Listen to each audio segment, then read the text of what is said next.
Welcome to Better Odds Sports Betting. I'm your host, Kiev O'Neill from the oddsbreakers.com. And I'm Kyle Hunter from bettersportspicks.com. We have a great show for you today, my friends. We're going to pick a few college games that have some serious action on them. Kyle's got some great weather reports and some great trends. And of course, we are going to go into the main NFL games for this weekend. We have the Saints playing the Green Bay Packers. The Saints are playing them at home. And then that huge Baltimore versus Kansas City at Baltimore is going to be so exciting. You gotta watch that game, right, Kyle? I mean, how can you not? Absolutely. I mean, these are some pretty good games this weekend. A really solid card. Yeah, very, very solid card. Absolutely, absolutely. And obviously, you can always ask any questions to Kyle. You can follow us on Twitter at the Oddsbreakers. Follow Kyle at Kyle Hunter Picks. If you have a question for next week's broadcast, please feel free to tweet us by Wednesday, Thursday morning. We're going to do a little bit earlier next week, being that I'm going to be traveling on Friday. So love to hear your questions and love to hear if you need us to break down a game. You know, even if it's a premium play or something on us, you know, we're not afraid to, turn that into a public play as well sometimes, or, give you a very big lean on it if that's what our thoughts are as well. So let's start out with a little weather, Kyle. Weather's going to come into factor some point here, and not a ton of weather, but there's a little bit out there, isn't there? Yeah, so I'll go pretty quick here in college football. There's only a couple games that really stand out as minor weather plays here in college football. Kansas State and Oklahoma, 15 miles per hour winds sustained throughout this game. I will tell you, I considered the over in this game. And it's still a lean of mine, but I don't like taking a high over with a team that plays slow in Kansas State and having wind like that. So I think Kansas State will have to speed up at least somewhat because they're going to be behind. But 15 miles per hour wind hurts a high number like that, so I did not play that game. Also, 15 mile per hour winds in the Texas and Texas Tech game. Now, that's a really high total as well. As a general rule, I don't like betting a really high total that has any kind of wind in it because it's already hard to get to 75 points or whatever. So if you add in another factor, it makes it even harder to get to something like that. So that's the two games I had in college football. Let me go a little bit more in depth here in the NFL. Washington and Cleveland, 15 miles per hour wind with gusts to 20 or 25. There's a lot of wind in Cleveland pretty often, so this is nothing really far out of the ordinary. I wouldn't say that this is anything major to just go run and bet the under. Buffalo also 15 mile per hour winds with gusts to 20 to 22 miles per hour. Also Buffalo, another place where we see quite a few weather games like this. But it is something to keep in mind if you were looking for a really high scoring game, that's another factor. Tampa Bay and Denver, the big weather game of the weekend, 20 miles per hour winds and gusts at 35 or 40 miles per hour. If that actually comes to fruition, that will change the game in that one. It doesn't mean that the under's just got to automatically win or anything, but it'll make the game more conservative. You're not going to chuck it around or try to throw it deep when there's gusts of 35 miles per hour. Kyle, wasn't there a little weather for the Seattle-Dallas game, or is it ending by game time?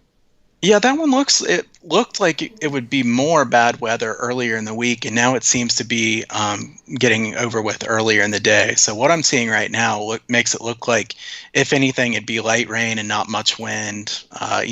Rain without wind is not really a big factor. So that's part of the reason we've seen that total continue to go up, I believe, because if the weather had been bad, I don't think that one would have gone up to 57 or 57 and a half. Kyle, is that an Air Force hat you have on there? Is there something you want to tell us about the Mountain West going on for the future? Is that a tell, my friend? I was going to say, I mean, I had to wear a Mountain West hat because, they're back. I They guess are I could have back. worn a Mac hat or something like that too. Maybe next time, right? Maybe get the OU hat out. But no, it's pretty cool that we're going to have lots more football. So when we're doing this show in about a month, we're going to have tons of games to talk about. Oh, I can't wait, man. It's all coming into fruition. Every single conference now seems to have a plan. So that is some fantastic news. Well, let's get into a few games then, guys. I always pick some games with some sharp movements on them. So I'm going to switch over to my screen here so you can kind of see what's going on. First game I want to talk about is actually Florida versus Ole Miss. As you see here, 33% of the tickets are on Ole Miss, but 79% of the money is on Ole Miss. Most books, it's at 13.5 or 13. It was at 14.5 earlier in the week, very early in the week. You had to catch it somewhat early. But you can see the line got driven down a little bit. It's not a ton, just some, because that line should have went farther. It just kind of stopped and kind of stalled out a little bit. I think you see a little bit of Florida buyback. The reason for it, in my opinion, is it's Lane Kiffin effect. Lane Kiffin's coming in. He's probably going to have some tricks up his sleeve here. Dan Mullen, he has a great team there. Florida's obviously the darling and the sweetheart of the upset to win the SEC if you're not picking the Bamas, the Georgias, the LSUs, right? But, a lot of people want to see Kiffin do well, and I think that's part of it. And he's a really good coach. I mean, look what he did with Florida Atlantic last year. And Ole Miss, they're competitive in their games last year. Their last few games, they seem to really kind of control what they can do. They almost won the Egg Bowl against Mississippi State. I think they lost to some pretty big teams like Auburn. I remember that Egg Bowl pretty well. You do, don't you? Kyle, did you have a side on that or a total? You remember? No, I didn't have anything on that game. That was just where the peeing celebration happened, where they ended up losing. Remember that? Oh, that's right. That was pretty hilarious way to lose a game. That is a hilarious way to pee. You have to Google that one, guys. So that was part of it, and they got pretty good returning production. I think they ranked 30 to 35th, so they give a better coach in, smarter offensive mind. People think that Florida's going to come to this game and possibly take them a little bit light, and that could happen. So the 2 touchdowns went down a little bit on that one. The next one, or Kyle, do you have anything to say about this game? Not too much. I don't really even have a strong lean on this game. I will say that this one started lower, got bet up to Florida minus 14.5, and then there's some pretty big money hit Mississippi. Some of these times you'll also see somebody dummy a line where they want to get 14.5.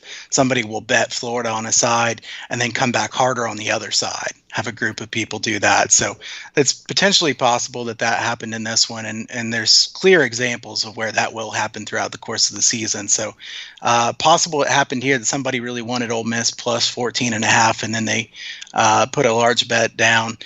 I don't have any lean in this one either way, really, side or total.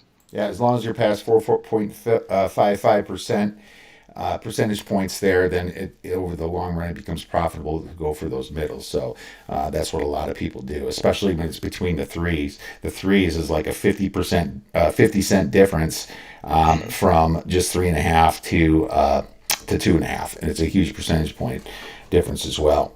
Let's go on to the next game. We have Tulane here, and Tulane is about a 3-point favorite. But if you look, there's not a lot of people betting on Tulane. You have 77% of the bets are on Tulane, but only 8% of the money, according to this Action Network here. Southern Miss has got some money on them. 23% of the tickets, 92% of the money, a 69 percentage point difference. That's pretty big there, Southern Miss. Tulane, they faltered last week. Terrible. You score 24 points in the half, then you can't score one more point, and you lose the game at the end like that. How demoralizing that is. And I'm wondering if people are trying to play that angle. Possibly. When I look at this, you have a home dog. People love home dogs over 3 when they're kind of equal-ish teams. It's not like, 2 different conferences that are crazy different. I just think that these teams in general in the past have been somewhat matched. I think Southern Miss has taken a step down, though, and I think Tulane has taken a step up. But that egg that Tulane laid last week must be the reason for this. My number actually on this game, I'll tell you right now, I actually have Tulane -7. So, at 3.5, I'm not sure I'm going to bet it this early in the season, just because of what Tulane's been doing. They've been kind of keeping close in some games. But if this thing got lower and that Southern Miss money drove it to 2.5, I'd be a possible player on this, Kyle. What are your thoughts on this game? Well, I think this is an interesting handicap because you could also argue that Southern Miss is coming back from a really tough loss. Both of these teams lost in a really heartbreaking fashion. How do you lose to, if you're Tulane, how do you lose to Navy up 24-0? Navy's not exactly the comeback type of offense. I know. They get behind like that. That's a hard way to lose. At the same time, Southern Miss lost on the last play of the game. So La Tech with that touchdown pass on 4th and goal right in the back of the end zone. You remember that one was being reviewed, and then they did call it a touchdown. It was a touchdown. Then Southern Miss loses right at the end, right after they thought they had won the game. So that was a hard way to lose also. I don't know which way you'd prefer to lose, but that was not really a very fun way to lose for either one of them. I will say the other ththing in this one that stands out to me, Keon Howard used to be Southern Miss's quarterback, now Tulane's quarterback. So kind of an interesting fact. I will say I tend to lean Tulane by my numbers, but I think this is a game that there's a lot of variance. I could see Southern Miss winning this game. It wouldn't surprise me at all. It's not one that I'd want to lay more than a field goal, definitely. All right, well, let's move on to our last game that I have written down to discuss. We're going to look at NC State versus Virginia Tech. And let me just take a second here to pull up the money here. It looks like Virginia Tech went down from 9 all the way down to 6.5 here. But, looking at it, you're starting to see some buyback on Virginia Tech, right? So earlier, it was 54% of the tickets on NC State, 99% of the money on NC State. And this is like about 8 hours ago I wrote this down. Well, now you're only at 43% of the tickets on NC State and 45. You passed that key number. People are starting to sniff this out a little bit, and money is starting to come in on Virginia Tech. And I don't know how long this 6.5 is going to hold. If you want to bet Virginia Tech, I would assume do it quick. The reason that it went down from 9 was a huge reaction from people, and it might be an overreaction on their COVID. They had some COVID issues and stuff, and they said there might be some players missing games. Well, they didn't really discuss which players are missing the games. They actually said that they're going to announce it before. I believe they're going to announce it right before the game, and it could just be a bunch of guys that don't even play, or it just could be a few guys that don't even play. It could be a couple key guys. But one thing about Virginia Tech is they are extremely high on their returning production. I believe they're in the top 5, Kyle, if I remember. And that's what makes me kind of lean towards Virginia Tech. If you remember last year, they kept it close with Notre Dame, only lost by 1 point. They made it all the way to that bowl game and had a really good game with Kentucky and lost at the end here. But to be honest with you, NC State is so close to a play with me. The COVID got me concerned, but I think I have it at about 10.5. Another reason why you saw some NC State winning is they covered last week against Wake Forest. A lot of sharp people were on Wake Forest last week, and Virginia Tech covered, NC State covered. So that's part of the reason. But this is definitely in my cards to potentially make a play. What are your thoughts on this one, Kyle? I should have raised my hand there when you said a lot of people were on Wake Forest there last week, but that was a tough, close loss there. They come back, take the lead, and then NC State wins at the end. Very evenly played game. On this one, I hate the unknown. I don't really know who's missing for Virginia Tech. I'd rather pass on this game. I will say my power ratings make this 9.5, so I think, if you're going to take a side, I can't take NC State. There's no way I'd take NC State at this one. Bailey Hawkman looked pretty decent for NC State last week. I know that there's kind of a quarterback controversy as to whether he'll even be the starter going forward or not for NC State. NC State's offense looked pretty good last week, but I think that was more about Wake Forest defense is pretty bad. I think Wake Forest defense will make quite a few people look good this year. So, I'm not convinced that NC State's really good on offense right away. So, slightly in Virginia Tech. Slightly in Virginia Tech for Kyle. And like I said, I'm on that side most likely, and it's a strong lean for me. Kyle, real quick question here, and this is something that I'm sure some people are wondering about. We have a big game versus, well, I wouldn't call it a big game. It's a Big 12 game, but Oklahoma's playing Kansas State, and everyone remembers Oklahoma's upset last year when it was Kansas State to beat them. As a matter of fact, it was a crazy fourth quarter, and they almost came back to win. Oklahoma almost came back to win that sucker, and another 2 minutes left in that game, they would have won. But the question is this a revenge spot for Oklahoma? I'm not so sure. I want to see what your thoughts are before I give mine. Well, I think it's a revenge spot, but I think revenge spots are a bit overblown. So this is one of those where my power ratings don't have this number this high. I think 28 is awfully high here.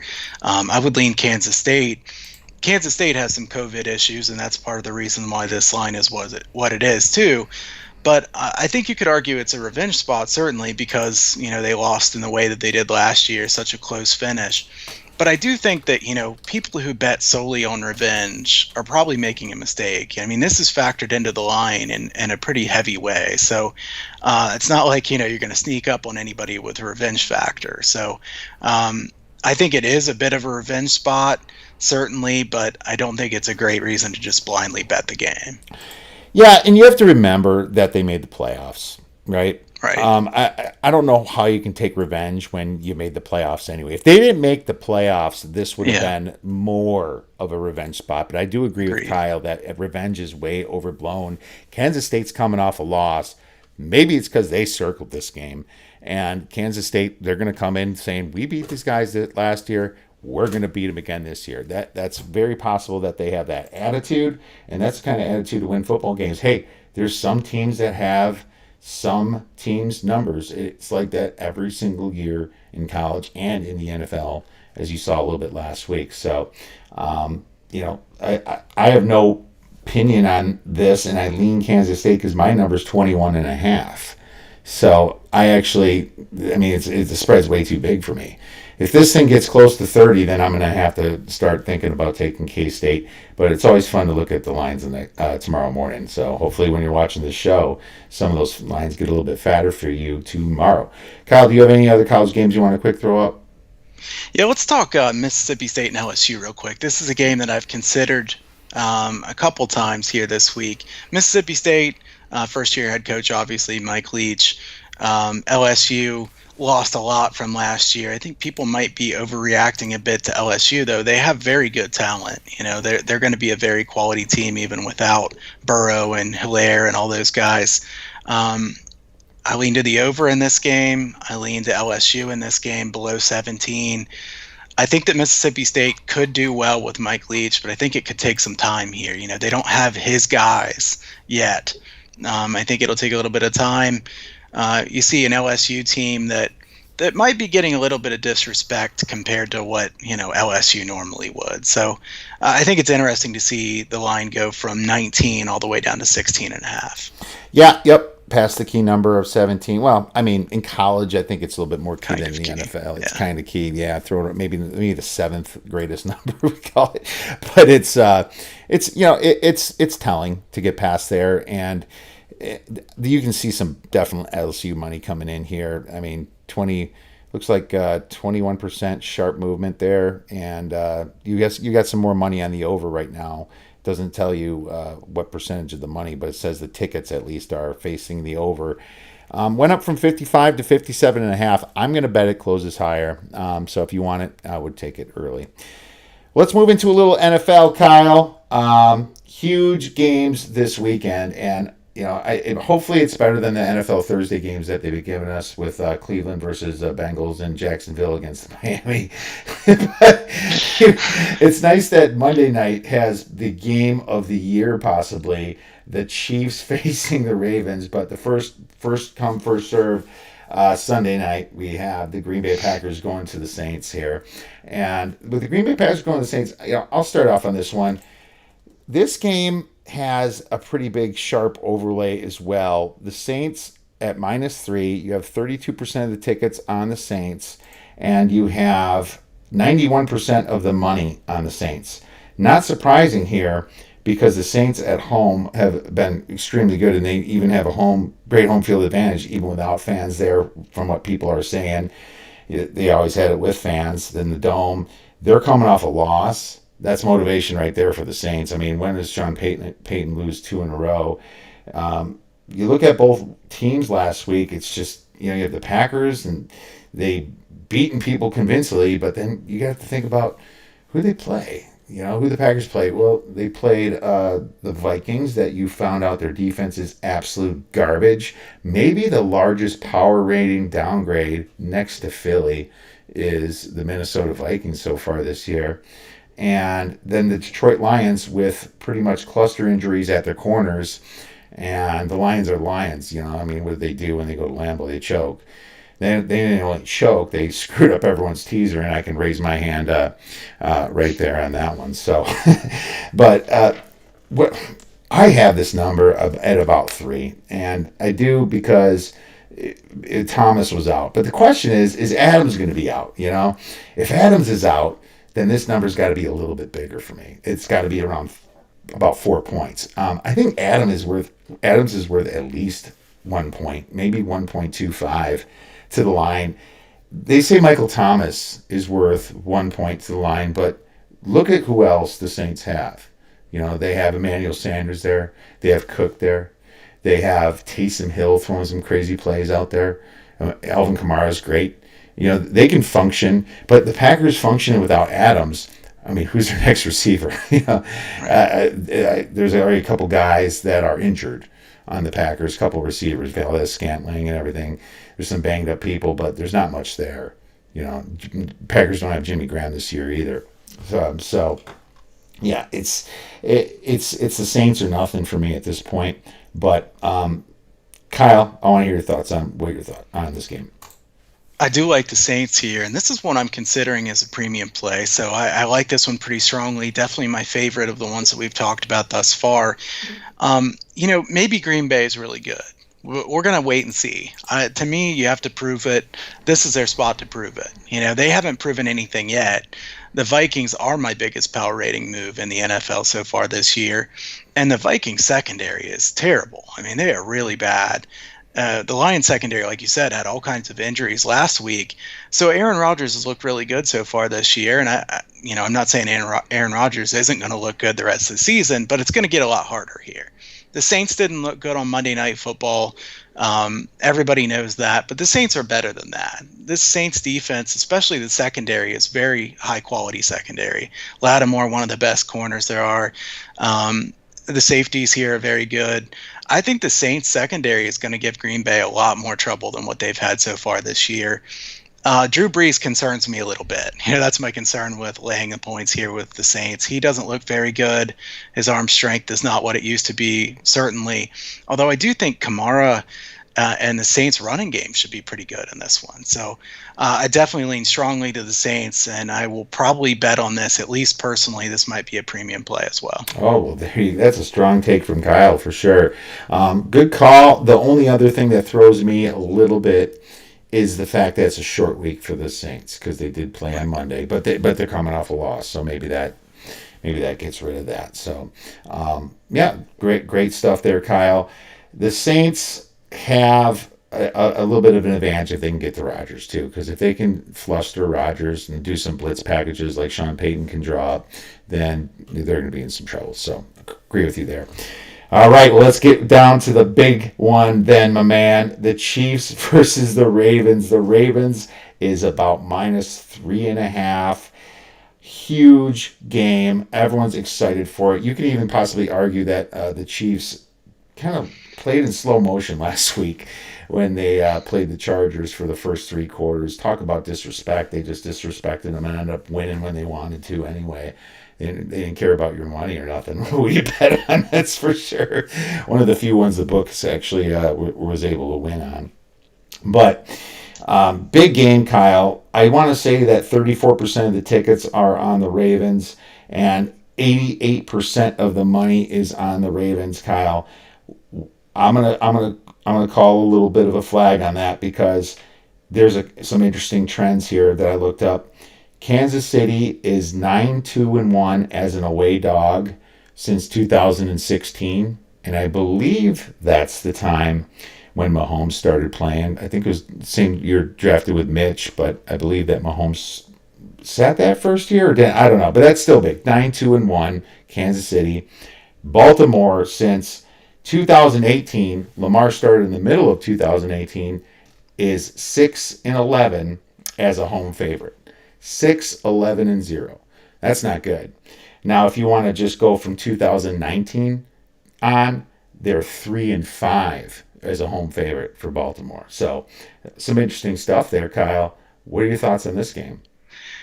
I'm torn on the side here. I won't be betting the side in this game. I think this one opened, let's see, 1.5. Ravens minus 1.5. I would have taken the Ravens minus 1.5 in this one.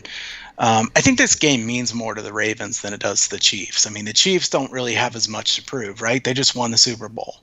The Ravens lose in the playoffs. To me, this game means more to the Ravens than it does to the Chiefs. So at the same time, I'm not laying 3.5 points against Patrick Mahomes and the Chiefs. I mean, that's, you want to do it, that's okay, but I'm not going to. As far as those trends, I would say the only, I don't know if I'm playing devil's advocate or not, but I'm not really advocating one play or another, but the Ravens are usually laying more points than 3.5. So a lot of times when they've been laying 9 or 10 points, the other team gets the backdoor cover and they still win by 6 or 7. So you can't cut into my trends, Kyle. My trends are solid gold, man. I just did, didn't I? Oh, Jesus! All right, forget it. But I mean, it's a good point. But I just think that we should point out that 3 or 3.5, which I don't think this one will come back to 3 now. I think that's gone. But, it's a different thing than laying 10 or 11 points, but they usually have been. At the same time, I do like your trends. So I like your trends about the Chiefs. I think the Chiefs as an underdog, you get an Andy Reid coach team that has Patrick Mahomes as the quarterback and give me more than a field goal. Gosh, that's awfully tempting. But, in this one, my lean is to the over in this game. I think this will be a high-scoring game. Maybe you want to live bet this game if it's low-scoring early on. Maybe you can get, instead of paying 54.5 or 55, maybe you can get a over 50 or 51 or something like that. They are disrespecting the Super Bowl champions, Kyle. Disrespecting. I imagine what your Mahomes coming to this game is like. What? We're not favored in this game. What? You gotta watch out for that. What's funny about that Bears Atlanta line too? It's like it's at 3.5. Why? Everyone loves Atlanta. Why is it stuck at 3.5? Why is it not going up higher? Well, the Bears are a dog. Let's see how the Bears play as a dog. You see, people gotta understand that teams play differently, and you can see how Jacksonville played as a favorite last night, and then you can see how they played as a dog earlier this year. Right? It's just a different mentality. It's literally the team can completely be Jekyll and Hyde when this happens. So make sure you guys look out for that. Definitely lean to the over too, Kyle. One thing I did look on this one was Baltimore in the first half, and it's -3 at a lot of books, juiced. Because you think Mahomes is the second half guy, right? Most of his games, but that's been called out. I almost want to bet the Chiefs +3 in the first half. Now just to throw that one completely out. I was expecting like a 2 or something. Maybe even a 2 -120, but a 3 at +100. That's even money there, man. That's hard to throw away. I would consider that. But any last thoughts on the game? I think game. I prefer to bet the Saints in the game previous to this and just watch this game. I do think, like I said, the over could be a good look in this one. This is a high number. You get up to 54.5 or 55, so not a great value or anything. But I do think this will be a high scoring game. So, like I said, maybe you take a live over, or you look for a second half over if it wasn't too high to start with. Because I think there will be quite a few points in this one. And I will say this: if Baltimore gets ahead early in the game, I think the Chiefs are going to score if they're behind, because they'll speed up the game. They'll throw it quite a bit. The Chiefs get ahead. I don't know if I'd want to take a live over quite as quick then. All right. Well, great call on that one, Kyle. I have a free play that I am going to give out, and I gave it out at like 4. It's like 3.5. But they seem to... This is catching some steam now because the 49ers are so hurt. I'm going to give out the Giants +4. And if you followed me earlier, I did also put them in the teaser up to 10. The thing about the Giants is they don't have a lot to lose now. They're playing the Niners, a tough team. They can make a statement here. They're 0-2.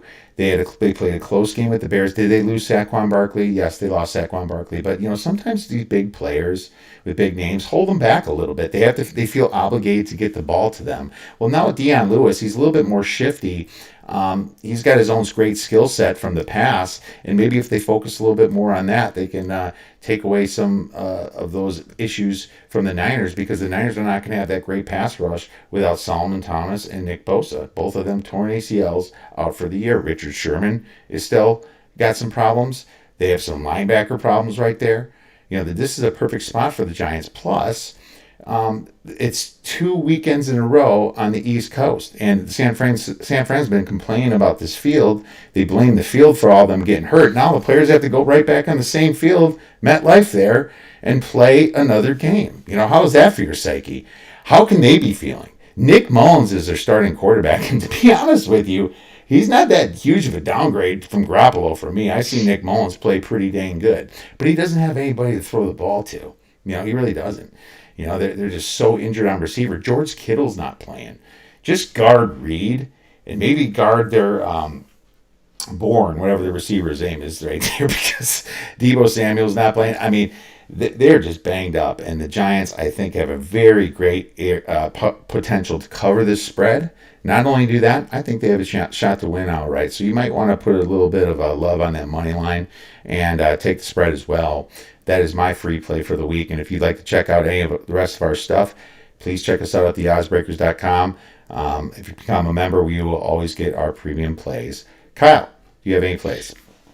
Yeah, absolutely. By the way, I do like that play as well, and I think putting some on the money line in that Giants game makes sense, because you would think Danny Dimes could get going a little bit in this one against the 49ers without that pass rush, and the secondary is banged up as well. So I think that one makes sense. I'm going to take Duke here for a free play in college football. Kind of a similar look as what you just said there. We're taking Duke plus 4.5 here. It was 5.5 earlier. We'll take the 4.5. I also think you should put a little bit on the money line here, because Duke has played 2 games. Virginia hasn't played yet. Cutcliffe as an underdog has been really, really good. So I think this will be a close game, a low-scoring game. So you give me the points. I think that's pretty valuable. And if you're in a situation like this where Duke has the experience, they've gotten to play. Virginia's had some COVID issues, had to cancel games, had to cancel practices. I'll take Duke here as an underdog, and I think I'd split the bet here between 50-50 between ATS and Moneyline. All right, great stuff, Kyle. What do you have going on over at bettersportspicks.com? So bettersportspicks.com, you can go over there, sign up for free for either the newsletter or the free members area and get a free premium play from myself. Just contact me with your username. It's easy to sign up. You'll never have to pay anything there unless you want to. You can use the code ODDS15 to get you $15 off any premium package. $29 packages this week, so that'd be $14 for a pick. So very affordable. You can use odds15 if you check out there to buy any of the packages. And also look for some of Kiev's work there on bettersportspicks.com coming up with some football plays as well as some UFC stuff. All right, Kyle. Awesome. Thanks so much, everybody, for listening to our show and watching our show. Like I said, if you have any questions, please feel free to tweet Kyle at Kyle Hunter Picks or tweet us at the Oddsbreakers. Everyone have a fantastic weekend watching these great games, and go get some winners.